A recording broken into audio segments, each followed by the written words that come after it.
For more on this, we're joined by Ohio Republican Congressman Brad Wenstrup, who sits on the House Permanent Select Committee on Intelligence. Congressman, good to have you on this morning. This multi-agency review found around 100 incidents over the last several years of Chinese national gate crashing at U.S. military bases across the country. How serious of a threat is this, Congressman, and do you believe the trend to be espionage? I do. I think that this is consistent with what China does. Basically, they are out taking part in warlike efforts across the board. That was a great report, by the way, because it really summed up a lot of information that we do know.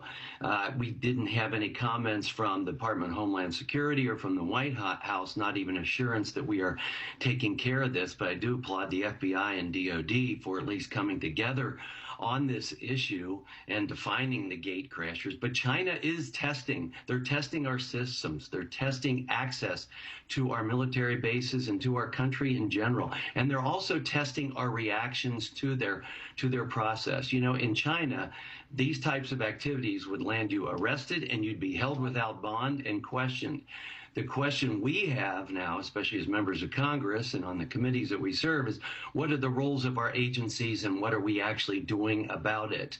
With the Department of Homeland Security, the intelligence community, the FBI, and what is the follow-up on the people that are caught? But you are seeing from China cyber attacks, spy balloons that infiltrate our colleges, our national labs. They've taken money from our unemployment programs through fraud. They're buying land, as you mentioned. They suppressed data involving COVID. They're investing in infrastructure around the world at airports and ports, and our supply chain is greatly dependent on China. And sorry, just running out of time here. I do want to get to what are these potential would-be spies looking for exactly? Because I know some of them show up. They say, "Hey, I'm looking for the local McDonald's or the Burger King, trying to get on base." They say, "Hey, I have a hotel reservation. I need to get through the gates." What is that working? And what can you realistically find just walking around unaccompanied on a military base with no military credentials? Well, first, you're finding out what kind of access you can obtain, and you start to understand where buildings are and what the process is along those bases. Look, they've been doing this at our universities, walking into engineering buildings and then acting like they're lost. This has been going on and on. The more information that they tend to gather, let me tell you, the 9/11 attackers, they did some dry runs on this before they actually launched their attack. They knew that they could get box cutters in through security.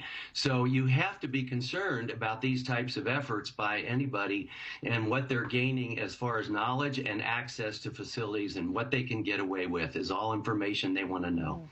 And I know right off the top you had mentioned that we don't have a response yet from the White House. What should the United States response be? And I also understand the Intelligence Committee is thinking about legislation for this, calling for an investigation. My last question for you, how should we be responding to this, sir?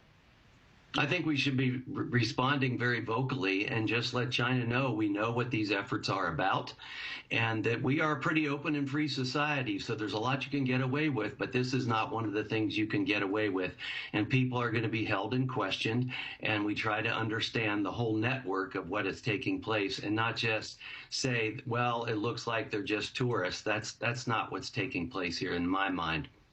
Yeah, and I know one statistic that shocked me. The Pentagon had conducted this study where they found that every day across the country there are 10,000 turnarounds at U.S. military bases, and some of them do call and prompt for an investigation. Congressman Brad Wenstrup, thanks so much for your time this morning, sir. We'll follow it closely. Thank you for watching. Go to newsnationnow.com to find News Nation on your television provider. And don't forget to click the red subscribe button below to get more of News Nation's fact-driven, unbiased coverage.